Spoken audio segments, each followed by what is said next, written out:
welcome back to the channel. Thank you very much for clicking on the video. Today is project day. We're not in the workshop, we're at the minimal workshop, which you probably already know if you follow my vlogs. So Peter McKinnon posted his gear cage video, and after watching that I was inspired to create what I'm going to call my own gear cage, even though it's not a cage, but like he said, your backpack is your first cage. And I'm trying to move everything from my backpack and have a dedicated space for all my tech and all my gear. So that's what we're going to do today. So being at home and in the minimal workshop setup, which is just trestles, I don't have my power tools, which I would normally have in the workshop, so we're going to attempt to do this. It's a simple enough project and I'm hoping it'll hone in my hand tool skills.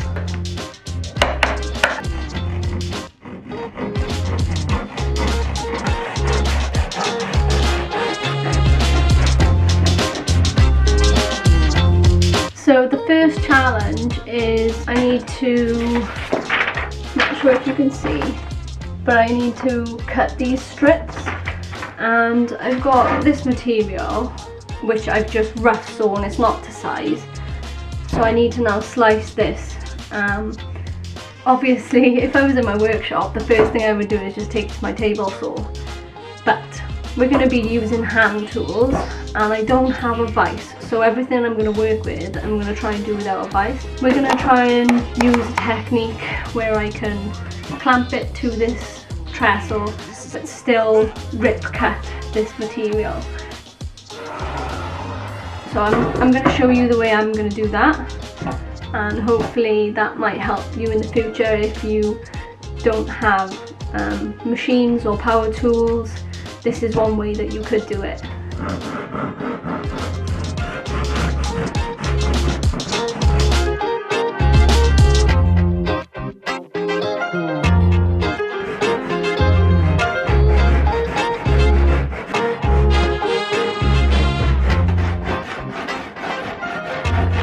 So I've got the first piece done, I've got another 4 to go.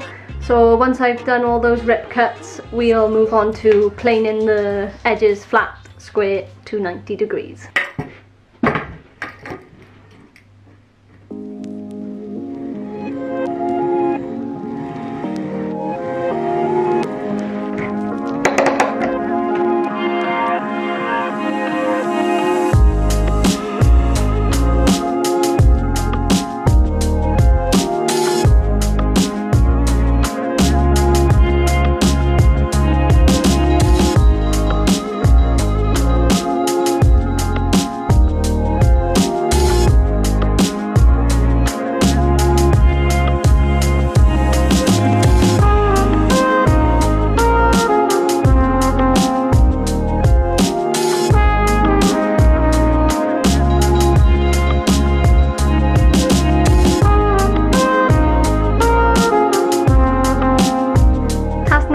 Is to take these pieces now, hand plane them down to the right thickness, and obviously so they're nice and square.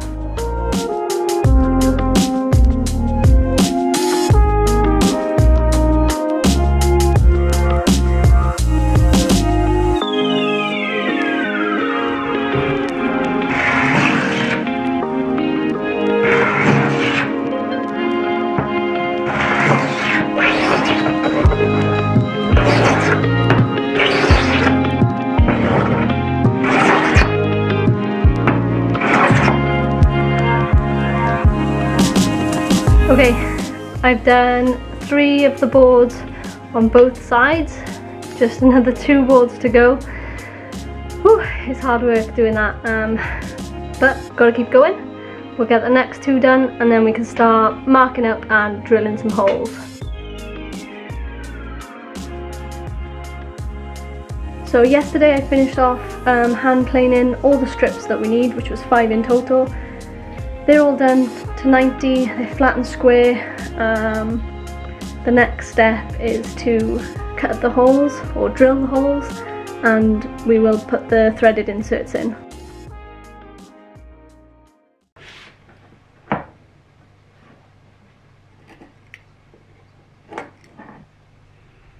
I'm going to mark up the rest of those boards, cut them down to size using my I don't even know how to pronounce it. Shakunin?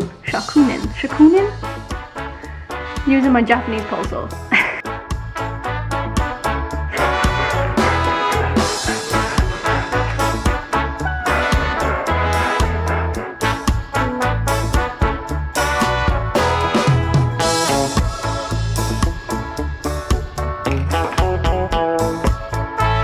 Go ahead now, finish marking up the last 3 and then we can get drilling.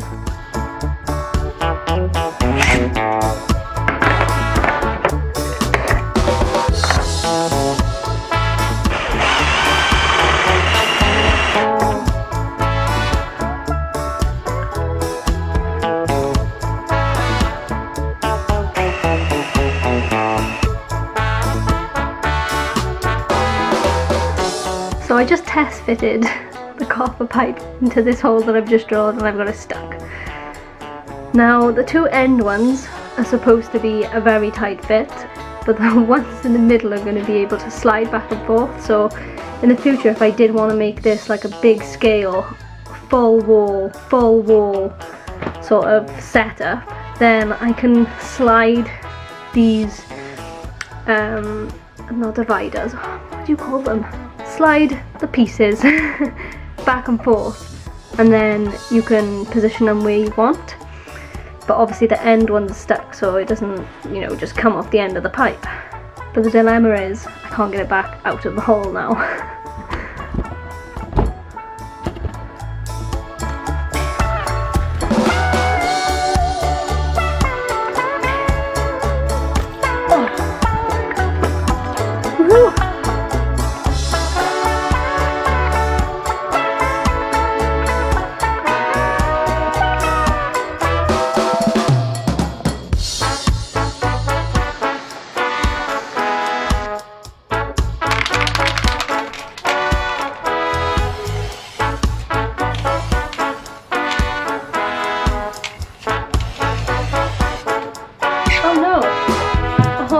That's upside down. Dope. It's a nervous walk. I'm going to get back on my fingers. No.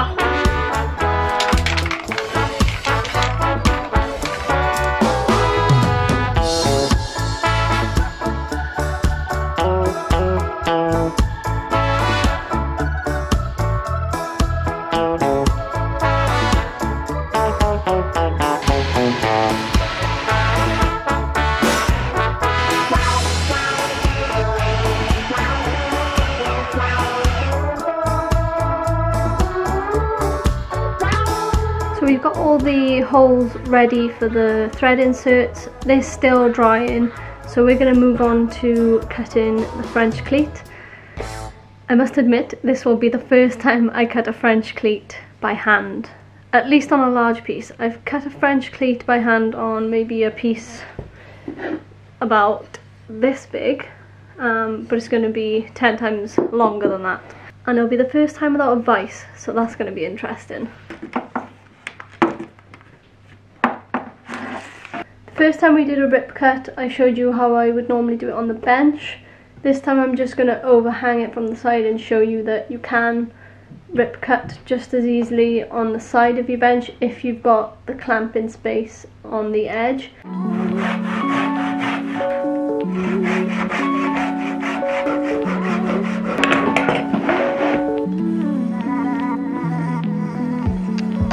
So my plan for cutting the French cleat using this bench without a vise, I've looked at a couple of ways I could try clamping it up, it's just not going to work. So the plan is I'm going to cut a section out of this, like so, where this piece can go into, and then I'll be able to use my Festool clamps to hold the workpiece.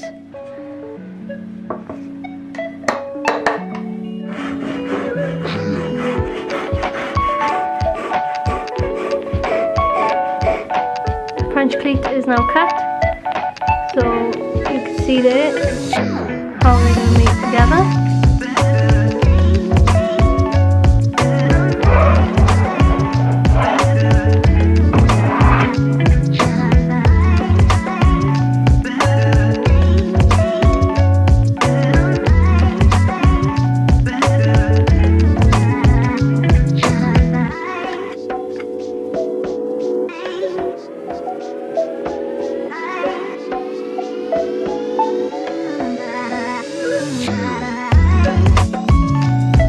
And of course I can't forget my little maker's mark, my little coins. I'm gonna get one of them, probably a baby one. No project of mine would be complete without my little coin. I put them on all my pieces. It's important for all you artists, makers, to put your own stamp on everything.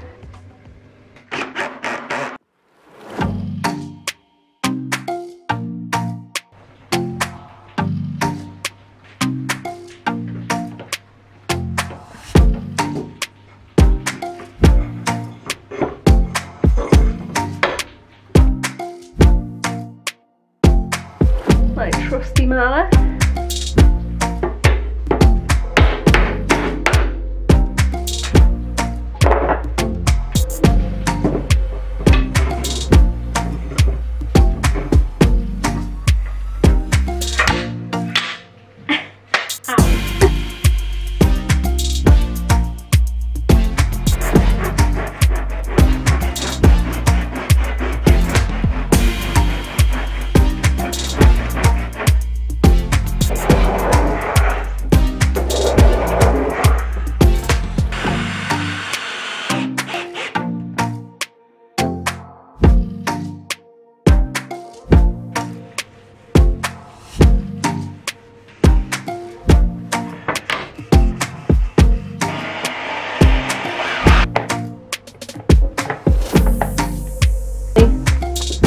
Sitting nice and flush now.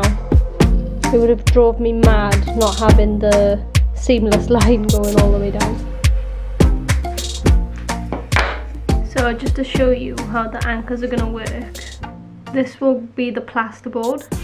You put your anchor through into the hole once you've drilled the hole in the wall. Then you've got your other hole where your bolt's going to go to. So this is your work piece, or your whatever you're hanging on the wall, this is that piece. Then you bring them both together.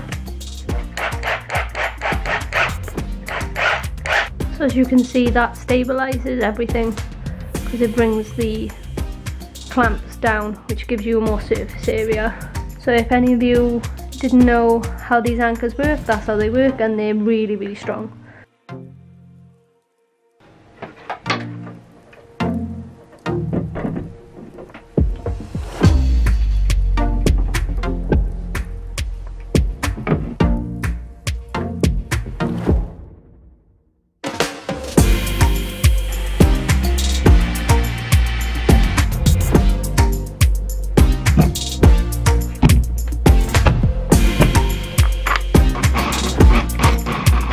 That's the initial part done. This is part one, so make sure you hit the bell icon so you're notified when I do part two of this project.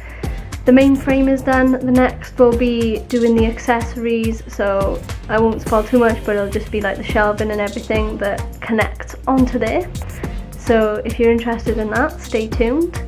It's going to be nice to be able to store everything that I need on there and charge it at the same time. So stick around to see the final piece all finished and up on the wall with all the little accessories that are going to go along with it.